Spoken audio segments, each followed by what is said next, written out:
كانت لنا الدار منى. ارشاد فرمایا جو اللہ سے ڈرے اللہ اس کے لیے راستے کھول دیتا ہے اور اللہ اس کو وہاں سے دیتا ہے جہاں سے اسے گمان بھی نہیں ہوتا.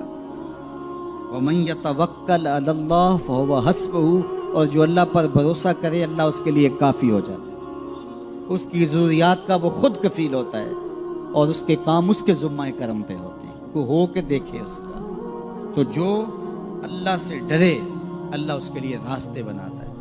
حضرت عوف بن مالک رضی اللہ تعالی عنہ الاشجعی حضور کی خدمت میں حاضر ہوئے اور عرض گزار ہوئے کہ میرا بیٹا سالم مشرکین کی قید میں ہے اور میں فاقوں کی حالت میں ہوں.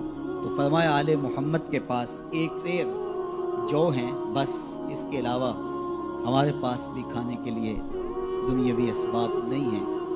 کہا صبر کرو اور اللہ سے ڈرو اور لا حول ولا قوت الا باللہ کثرت کے ساتھ پڑھو. یہ ایسا وظیفہ ہے، ایک حدیث پاک میں آتا ہے کہ یہ 99 بیماریوں کا علاج ہے. اس میں سب سے کم درجے کی بیماری ہم اور غم ہے. یہ دکھوں کا مداوع ہے، مشکلات کا علاج ہے، اور یہ وظیفہ میرے حضور نے بتایا. حضرت ابو ذر غفاری رضی اللہ تعالیٰ عنہ کو حضور نے 5 چیزیں بتائی تھی. ان میں سے 5ویں چیز یہ تھی کہ ابو ذر کثرت کے ساتھ لا حول ولا قوت الا باللہ پڑھا کرو. فرمایا عرش الہی کے نیچے ایک خاص خزانہ ہے، یہ وظیفہ وہاں سے آیا ہے. یہ زندگی میں معمول بنا لو. جب پھنس جاؤ، مشکلات میں آ جاؤ تو لا حول ولا قوت الا باللہ پڑھو، اللہ راستے کھولے گا. تو حضور نے 3 چیزیں فرمائی: اللہ سے ڈرو، صبر کرو اور کثرت کے ساتھ لا حول ولا قوت الا باللہ پڑھو. وہ فرماتے ہیں کہ میں یہ عمل شروع کیا، ابھی گھر میں بیٹھا ہی تھا کہ دروازے پہ دستک ہوئی تو میں اٹھا کہ دروازہ کھولوں دیکھوں کہ کون ہے. تو دروازہ کھولا، دیکھا میرا بیٹا کھڑا ہے اور اس کے پیچھے 100 اونٹ کھڑے ہیں. تو میں نے کہا کہ تم اور یہ اونٹ؟ کہا مجھے موقع لگ گیا، میں ان کی قید سے بھاگ آیا اور آتے آتے ان کے 100 اونٹ بھی ہانک لایا ہوں. وَيَرْزُقْهُ مِنْ حَيْثُ لَا يَحْتَسِبُ، وہ تمہیں وہاں سے رزق دے گا جہاں سے تمہیں گمان بھی نہیں. اس کے ہو کے تو دیکھو. اللہ اکبر. اللہ کے ہو جاؤ تو پھر وہ تمہاری ضرورتوں کا کفیل ہو جائے.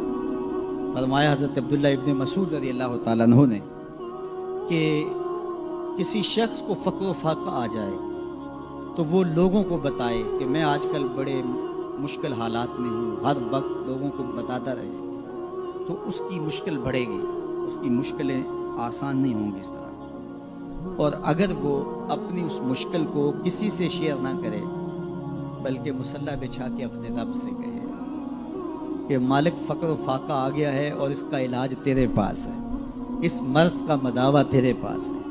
حضرت عبداللہ ابن مسعود فرماتے ہیں کہ رسول کریم نے فرمایا جلد یا بدیر اللہ اس کو مالا مال فرما دے.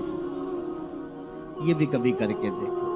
مشکل آ جائے، فاقہ آ جائے، مصیبت آ جائے، کسی سے نہ کہو، صرف اپنے رب سے کہو، پھر دیکھنا اس کی کرم نوازیوں کا می کیسے برستا.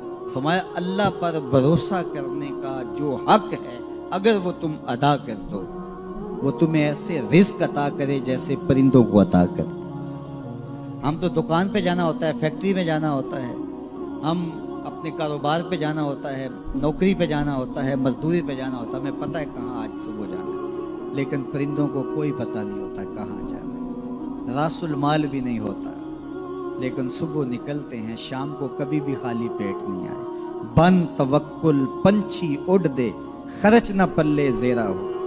گھر سے خالی پیٹ نکلتے ہیں، جب واپس آتے ہیں تو پیٹ بھرے ہوئے ہوتے ہیں اور پھر جو ان کی ضرورت ہوتی ہے اللہ وہ ساری ضرورتیں پوری کرتا ہے، جو ضرورت ان کی ہوتی ہے.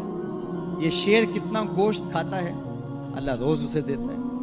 یہ ہنس روزانہ سچے موتی کھاتے ہیں اور آپ مارکیٹ میں لینے جائیں لاکھوں روپے لگا کے تولے ماشے کے حساب سے آپ خریدتے ہیں، پھر بھی آپ کو یقین نہیں ہوتا کہ یہ سچے ہیں یا 2 نمبر ہیں.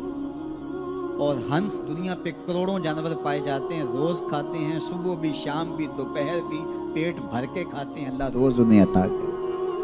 کہا اس پہ بھروسہ تو کر کے دیکھو، وہ تمہاری ضرورتوں کا کفیل ہوگا.